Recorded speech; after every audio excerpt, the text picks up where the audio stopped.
Hey everyone, and welcome back to Mercury Minded Tarot. My name is Chelsea, and for today's video, I'm doing something just a little bit different, still related to pick a cards, but I wanted to talk about how you can make the most out of these types of videos. Not just mine, but all of the thousands upon thousands of pick a card readings that are out there. How can you make sure that you're getting the most out of it? The first thing that comes to my mind, and that I get a lot of questions on, and I am sure that other readers do as well, is, how can you be sure that you're picking the right pile? Now, this is a process that is going to be completely personal. Methods that I use probably won't work for you. They might, but it's going to vary from person to person. So I wanted to throw just a couple of suggestions out there. If you've watched my videos before, you know that I try to always recommend in the pick a card phase portion of my video that you can go with your eyes, whatever your eye is drawn to first. Some people need to meditate on the card. Some people just get a feeling in their gut. I will either get a number in my head or just feel a pull towards a certain pile.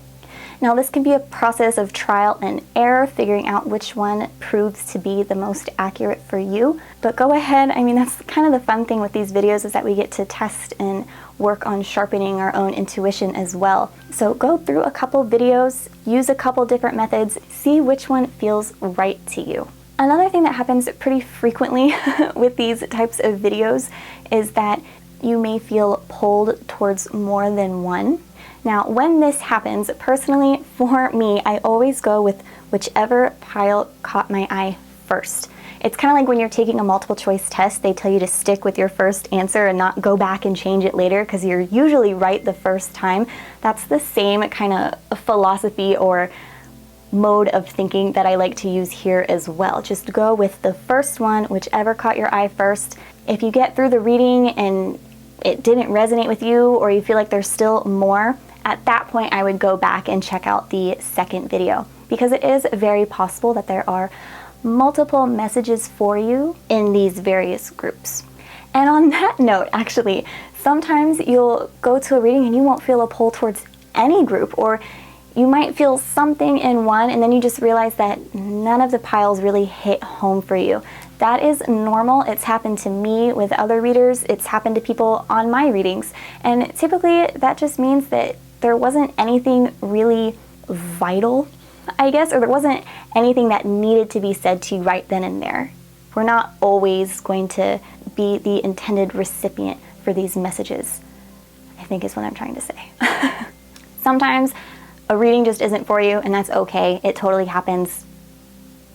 Try a different one.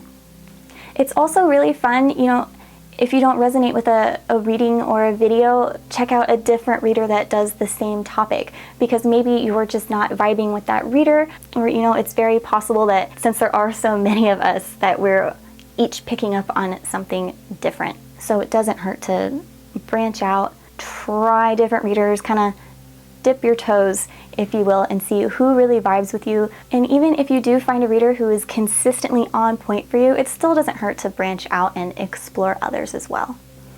Ooh, okay, something else I get a lot during these readings, especially in relationship readings or readings that involve another person or a third party. I always get comments or questions on my Tumblr, especially, about people saying, they picked a pile and it was like I was describing them. They were asking about their future partner and they're like, wow, it's like you described me. Am I my future partner? Am I learning to love myself? And although those are very valid points, I find that more likely than not, it's like on the subconscious level that our energy is drawn to energy that most similarly represents our own. It's like a subconscious birds of a feather flock together type of scenario, okay, where your energy is like instinctively almost going to try and find the pile that is representing you. And that raises the question, are we truly separating the ego from these readings? When you're asking about a partner in these pick a cards, to just separate yourself from it. And I think that's something a lot of us have to work on as well. I know I do still. Taking a step back, not thinking about myself, just letting the universe point me in the direction of who I'm meant to hear about in this reading. I hope that makes sense.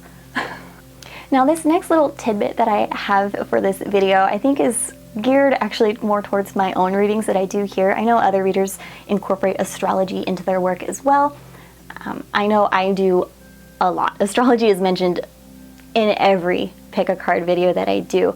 And for those of you that don't know your birth chart, I always want to throw out there that astro.com is the place to have your chart made for free. Myself and many others in the community have found that to be the most accurate birth chart calculator. Cafe astrology is great for understanding general placements and getting those general interpretations for those, but as far as birth chart calculations go, we don't use that in this house. I'm only throwing this out there because, as I said, I do mention signs a lot, and you might get a reading of mine and I describe, I don't know, Sagittarius a whole lot, and you're like, I'm not a Sagittarius. This obviously has nothing to do with me. And lo and behold, maybe you make your birth chart and you realize that you're a Sagittarius rising or a Sagittarius moon, or you have that sign somewhere within your chart. So it's always interesting for me, I think, to make the birth chart, and that way you're getting the whole picture and you can kind of connect the dots and see how everything's falling into place. I'm trying to think of my other tips here. I probably should have taken notes. Okay, so when it comes to the actual reading itself, I think it's important to remember, and this is something that I always throw out as a disclaimer. If you frequent my videos, I'm sure you're sick of hearing me say it, but it is true that these are very large general readings that we do, and not everything may resonate with you 100%, and that is totally okay. It's totally normal. Take what does and leave the rest for someone else, okay? You just have to kind of use your own intuition there in that regard. You know, if myself or someone else says that an ex is coming back into your life and you don't even have an ex, or you've completely cut that ex off, then that's probably not something that's applying to you. And on that note, these are typically, a lot of them are future predictions. And with that being said, the future can always change. I am a firm advocate and believer in free will.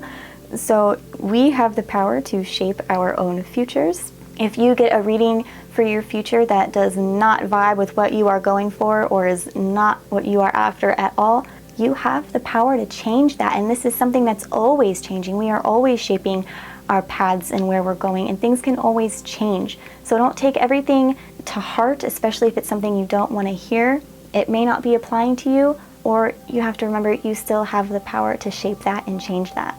I think that's about it. I think I'm going to keep this short and sweet, to the point, tips and tricks of the trade. Alright, so I think that's all I have for this video. I hope I was able to hit the important points. I think I did. I think I'm pretty proud of myself. So at this point, I just want to say thank you. I hope this helps you with your tarot journeys, you know. I hope you're able to make the most out of these pick-a-card videos, and I hope they're able to give you guidance and insight and the answers that you're looking for. So, well, not just the answers that you're looking for. Sometimes they're the answers that you need to hear, even if you don't want to hear them. That's another thing to keep in mind. You know, don't get angry at your reader if it's a message that you need but didn't want. Okay, now I'm done for real. I appreciate you watching this video, and hopefully I will be getting back to our regularly scheduled programming soon with a fresh, hot new pick-a-card for you guys here in the near future. So thanks for hanging out. I appreciate you guys, and I will see you next time. Pisces Mercury for the win. It's in retrograde. No one knows what I'm saying.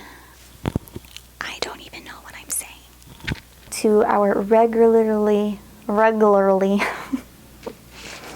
cut all of that. Cut it. You need to cut it. Okay, cut that too.